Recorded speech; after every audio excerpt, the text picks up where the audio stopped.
This video will analyze the biomechanics of figure skating. Concepts we will go over will include drag force, projectile motion, and the conservation of angular momentum. The first concept we will cover is drag force. Drag force is a component of resultant dynamic fluid force that acts on an object in opposition to the relative motion of the object through the fluid. In other words, drag is the backward force that the molecules of the fluid exert on the object moving relative to the fluid. When determining what the drag force is, it is important to consider each variable of the equation shown. Each variable is defined below. Now that we've gone over the basics, let's look at how the drag force comes into play in figure skating. A drag force will tend to slow down the relative velocity of an object through a fluid if it is the only force acting on the object. This is the case in figure skating because ice is essentially frictionless. Bending forward reduces the skater's air resistance, or drag, by reducing her frontal area, which was a variable in the drag force equation just shown.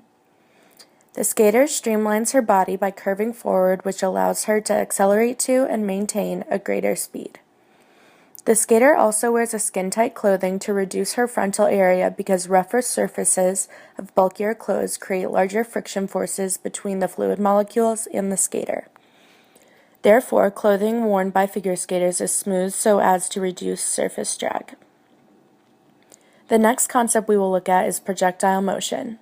In figure skating, the figure skater is considered to be the projectile. A projectile is an object that has no external forces acting on it other than the force of gravity if we consider air resistance to be negligible.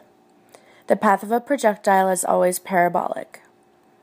The first relevant equation solves for the vertical position, and the second equation solves for the vertical velocity. Either equation can be manipulated to find important components that affect a skater's trajectory during a jump, like takeoff velocity. Each variable is defined below. There is a horizontal and vertical component of takeoff velocity.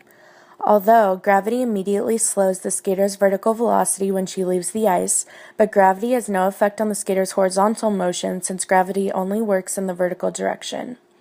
Once gravity has slowed the skater's upward vertical velocity to zero at the peak height of the jump, gravity then accelerates the skater back to the ice. The peak height reached by a projectile is dependent on its initial height and initial vertical velocity. The higher a projectile is at release and the faster it is moving upward at release, the higher it will go.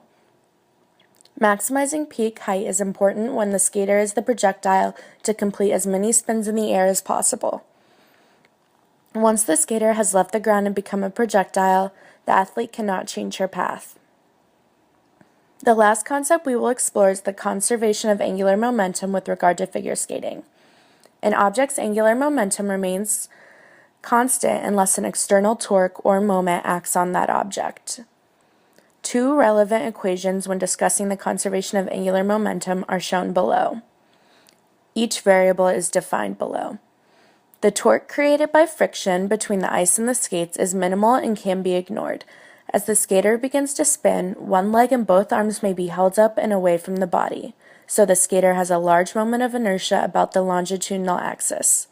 As the spin progresses, the skater adducts the arms and legs, bringing them closer to the body, which reduces the moment of inertia.